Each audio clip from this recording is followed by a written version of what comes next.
If you're looking to sell your business, you may have considered private equity. Well, on today's show, I'm joined by Eddie Clay, a veteran in the world of private equity and investment banking. He's a fellow growth thinker and the director at Growthink Capital. We're going to explore what it means if you were to sell your business to private equity and 5 things that you must know about private equity before you go down this road. Eddie, welcome to the show. Good to see you again, Tim. Yeah, I'm excited to talk about private equity. 5 things that you must know about private equity. So, as a preface to anyone listening to this or watching this, we speak with a lot of business owners that say, "I was approached by a private equity firm that wants to buy me," and I think I want to explore this further. They don't know anything about private equity, so I figured on today's show we would just talk a little bit about the basics. 5 things that everyone should know about private equity before you pick up that phone and say, "Let's go further down this rabbit hole." So, starting at the top, what would you say is number one? First thing I would say is, what is private equity's mission? And what they're doing is they're mostly buying private companies. They are looking to not run the companies or bring in people to run the company, but more to be a strategic partner behind the scenes that's backing the existing management team. So the first thing they're not coming in to take over the company and run the day-to-day business. They're there to provide capital and strategic resources. So let's talk a little bit about that because I think that's a great point. They're there to be more of the strategic partner, provide resources and capital, and not run the day to day. So in this scenario, if someone is approached by a private equity firm and this individual does sell to the private equity firm, does that mean that that individual still needs to stay on board as the operating partner? They prefer it. Exactly. They don't want to have to disrupt the management team. They love the continuity. If it's working well, don't fix it. And again, they don't want to be disruptive. They want to be a resource, not a hindrance. They're there to provide some accountability. And that's another thing we could talk about in a minute. But they're basically there to help the company grow smartly and responsibly while they're owning it. And so they provide resources beyond just capital. We can talk to that as well. So yeah, let's talk a little bit about the growth here. So let's say you're a $20 million company and you have big dreams of taking this to 100 million. And you know that you have what it takes. You might have the IP, the team, the market opportunity. Maybe now is the time. Does that make a good candidate for private equity? Private equity is always looking to buy companies. There's a lot of factors that go into timing when the best ideal time to sell is, and it's pretty complicated.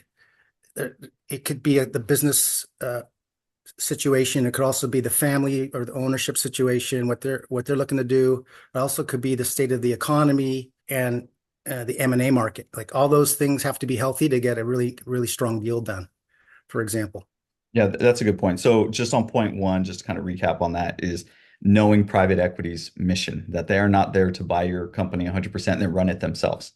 They're looking to come on board as a strategic partner, use their capital, their resources, their accountability to take what you have and collaboratively take this and build it and grow it. So Yes. the next piece here being, what is a good qualification for private equity? What is too small for private equity? Oh, it's a tricky question, but on the absolute smallest side, probably 5 million in revenue realistically for any company in any industry. Usually has to be profitable. In most cases, it has to have more than 1 million EBITDA to get serious consideration. In a lot of cases, if it's below 2 million of EBITDA, though, the options become more limited, meaning that a private equity group maybe can't buy the company as a new investment, but what they could do is buy the company and add it to an existing investment if it's below that $2 million EBITDA threshold. It's still considered kind of a strategic play from the perspective of the seller, but it's kind of limited in terms of size, the size of the company itself. Right. So we'll hear business owners say, I got an email from a private equity firm or two over the last couple of months. I want to have this phone call. And then when we do the drill down on the financials, we realize that they're maybe a $500,000 EBITDA. And then we might say, pump the brakes here. Let's get your numbers trending in the right direction. Or maybe you shouldn't even be considering private equity at this point. What do you say to that? Yeah, I say it depends on what your intestinal fortitude is to even do a deal. But that's a whole other conversation because the process of getting a deal done can be arduous and can be a distraction to running your company. So that's something that needs to be factored in on the human side. Private equity is looking for a fairly pristine deal. So if the company hasn't prepared at all to do a transaction, the valuation could very well suffer if a deal could even get done. Because one thing about private equity that is very well known is they're very disciplined. They don't make a lot of exceptions, and they focus very heavily on business fundamentals where, they like predictable, slower growing companies that are cash, have high margins, strong cash flow, predictable businesses, right? And so if a company doesn't check off a lot of these boxes, then, and they want to maximize value when they do sell, then guess what? They have to really probably prepare and clean up all these different areas that these PE groups are going to look at. And all these factors weigh in ultimately to the valuation. That's important to consider. Something else, Tim, I want to mention that folks need to be reminded about with private equity is they don't buy and hold companies indefinitely.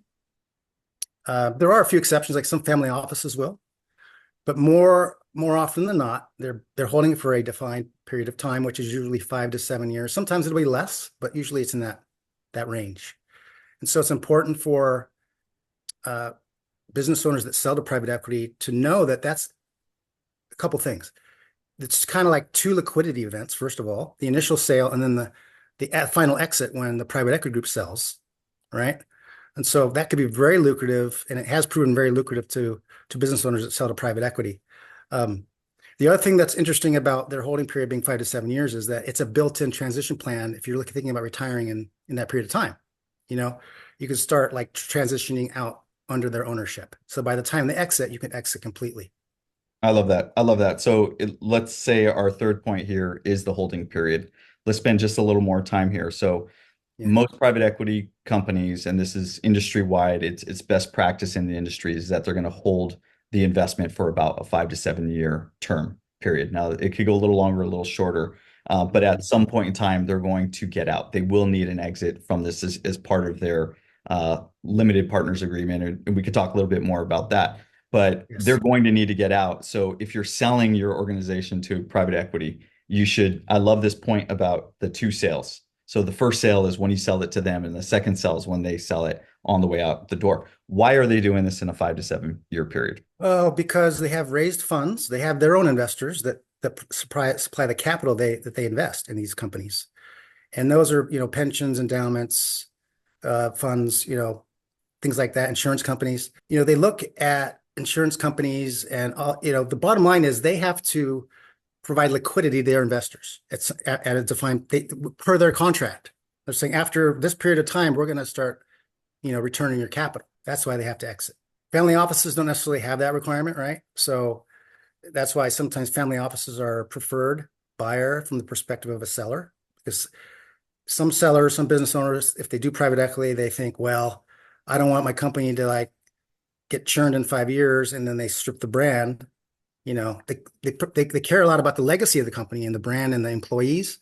And sometimes a family office buyer feels more encouraging and supportive of a long-term survival of the company versus a PE group that sells in 5 years. You don't know who the next buyer is going to be, right? And they could just totally take the brand off, fire a bunch of people.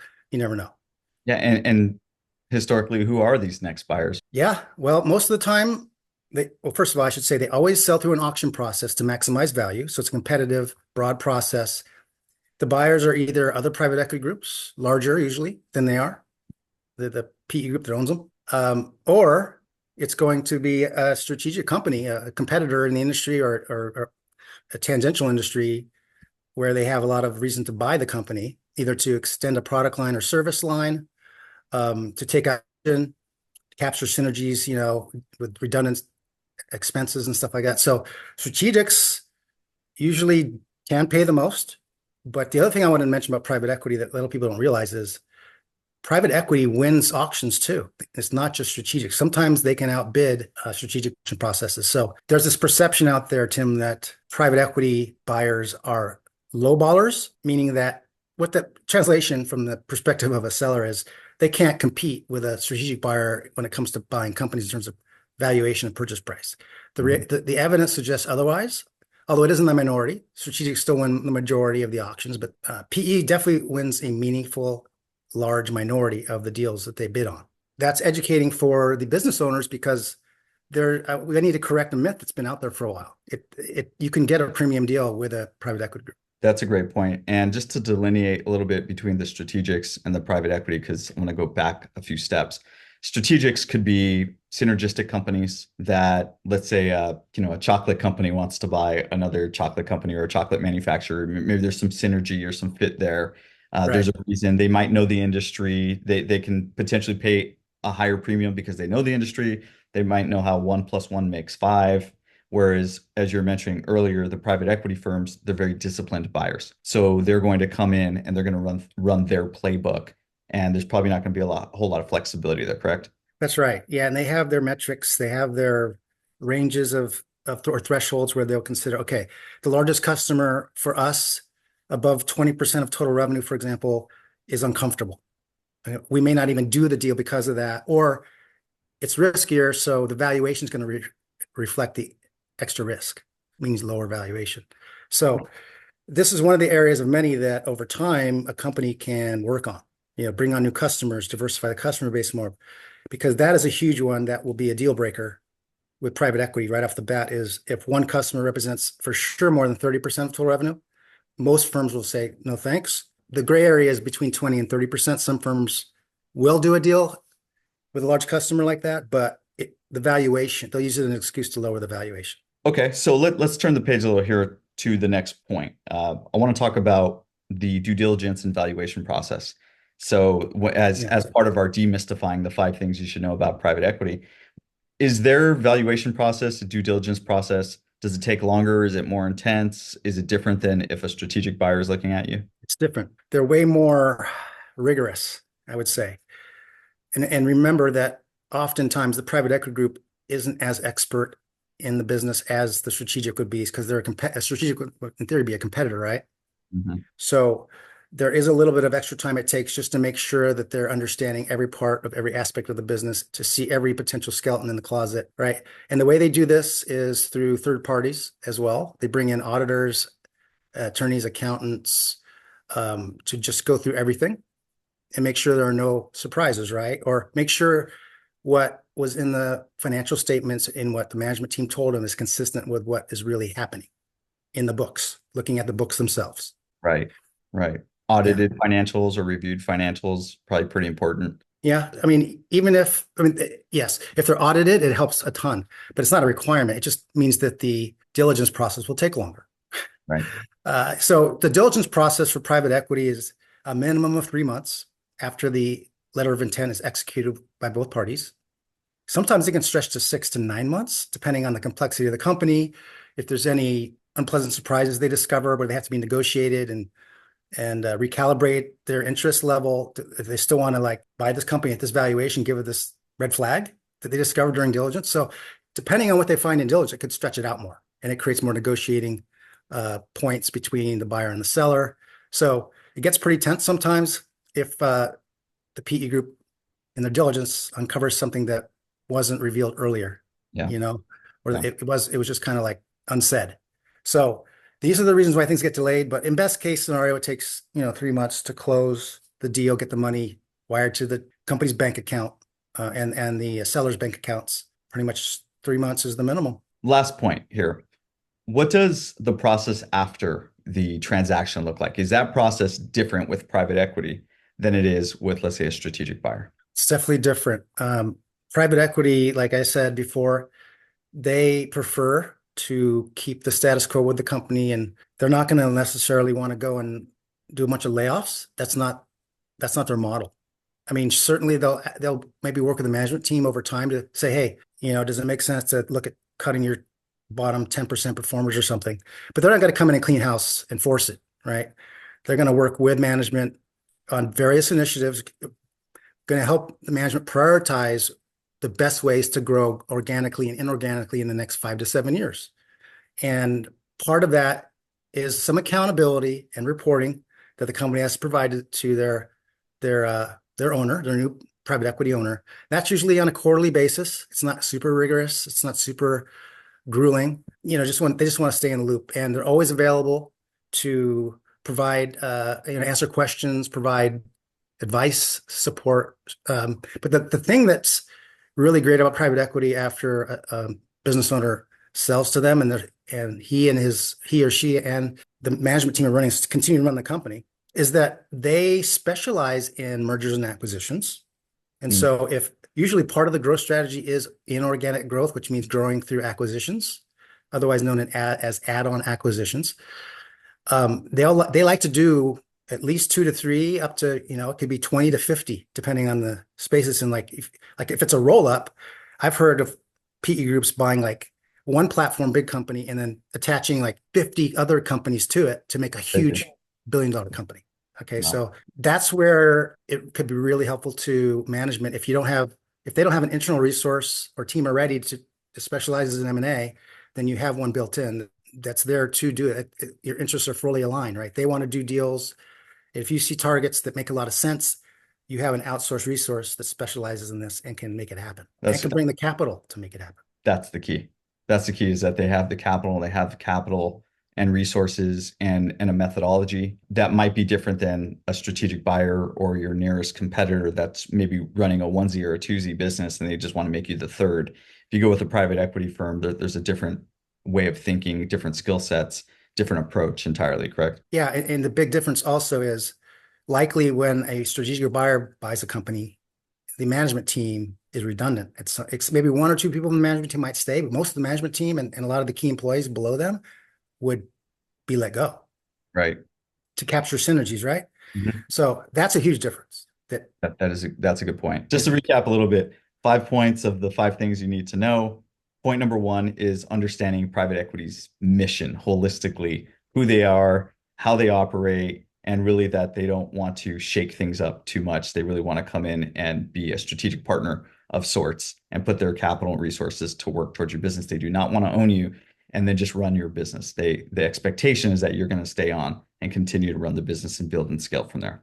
The second Yeah. point is too small. What's too small for private equity? So if you got that email from a private equity firm that says we want to buy you, if you're 5 million in revenue, that's about the floor. Now that's not rock solid. I mean, you could have some flexibility in there, but for the most part, industry wide, about $5 million EBITDA is where the conversations get started. Third Yes. point is understanding the holding period. So private equity firms, again, industry wide, it's best practice that they're going to hold you for about 5 to 7 years. There's going to be typically two sales that occur, that when you sell to the private equity firm and when that private equity firm exits from their holding of you. So they have a holding period. You need to know about that. The due diligence process with private equity, this is point number 4, is more rigorous. It could take 3 months at a minimum if everything goes swimmingly, but it is much more rigorous and they're going to be looking at you through their lens, which is a very different lens than, let's say, a strategic might be looking at you, especially when it comes to valuation. And there's a somewhat of a misnomer that they pay the bottom dollar, but that isn't always the case. And then the final point here is the management process is they really do want to manage the status quo. So after a PE firm buys you, they want to kind of keep things as they are. There might be some changes down the road, but they really want to make sure that the management team is in place and continues to do what they do. While that being said, is they will potentially be looking for add-ons and things that they can bolt on to scale this dramatically over those 5 to 7 year period. Did I miss anything? No, it's perfect. Although I wanted to add something I forgot to mention, which is it's a very important distinction between selling to a strategic buyer and selling to a private equity group. If you sell to a strategic buyer, it's a one-time transaction in most cases. Basically you're selling 100% of your equity. Okay. With private equity, like we mentioned, there's a two-part transaction. There's the upfront transaction, then there's the transaction 5 to 7 years later when the private equity owner exits, and everyone would exit together in that process. The thing that's beautiful about private equity that you can't get with strategic is when you sell initially as a business owner, you can retain up to 49%. Usually the range is 20 to 49% of the equity in the company after selling initially. So you're giving up control, but you've taken all those chips off the table and you still own a large majority of the company while you're running with your management team. And because the deal itself is almost always financed with a certain amount of debt, it creates a arbitrage opportunity for those who are staying invested in the company after the sale. They're basically the amount that they keep on the table, right? They don't cash out, converts into equity, but because of the debt, they actually get twice the percentage of equity than they would normally get without the debt. You have to see the math, but it's a great deal for the business owner. So what happens is, 5 years later, when the company sells for 3x what they bought it for, you get, let's say, 30% of what that exit price is. That's the second transaction. Yeah. So that is not an option with strategics because it's only a one-time sale. And Yep. oftentimes with the private equity deal, the second bite of the apple, as they call it, the exit transaction 5 years down the road, is often multiples larger than what the initial price was. And so the return on the investment for the amount that the seller kept in is sometimes like 10x plus. Wow. Yeah. So it's really lucrative. As long as the company, grows reasonably well over 5 years, like 2 to 3 times, then you're going to get like a 5 to 10x return on whatever you kept, and you rolled equity into the future deal. There's no better way to end this podcast than on that point, because that is a major bullet. So if you're out there and you got an email and you're considering private equity, once again, reach out. Eddie Clay would love to have a conversation with you. We'll put the notes down below. We'll put contact information. Follow us, find us, share, get involved, hit the notification bell. We have more information and content like this coming. Thanks, Eddie. Thanks, Tim. Appreciate it.